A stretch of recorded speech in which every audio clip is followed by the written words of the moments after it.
اللہ ہے، جس کو چاہے بچہ دے، جس کو چاہے بچی دے، جس کو چاہے ایسے ہی چھوڑ دے، وہ ایک اللہ ہے، اس کے اوپر یقین ہونا۔ اس لیے اللہ کہتے ہیں کہ وَاعْبُدُوا اللَّهَ وَلَا تُشْرِكُوا بِهِ شَيْئًا، اللہ کی بندگی، اللہ کی عبادت اس طرح کر اس کی ذات کے ساتھ کسی کو شریک نہ ٹھہرا۔ امام شافعی رحمۃ اللہ علیہ فرماتے ہیں ایک عورت نے آ کر مجھے عقیدہ توحید سمجھایا ہے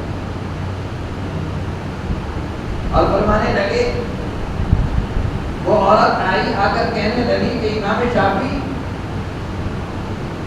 آپ میرے ساتھ ملاقات کریں لیکن بغیر پردے کے، میری بات سنیں، بغیر پردے کے، میں آپ سے پردہ نہیں کروں گی۔ امام شافعی رحمۃ اللہ علیہ نے فرمایا نہیں، پردے میں بیٹھ کر آپ بات کر رہے ہیں۔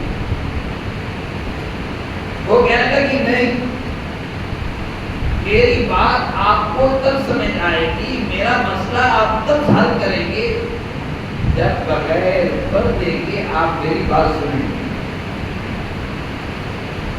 امام شافعی رحمۃ اللہ علیہ فرمانے لگے ٹھیک ہے جی، آپ اپنا مسئلہ پیش کریں۔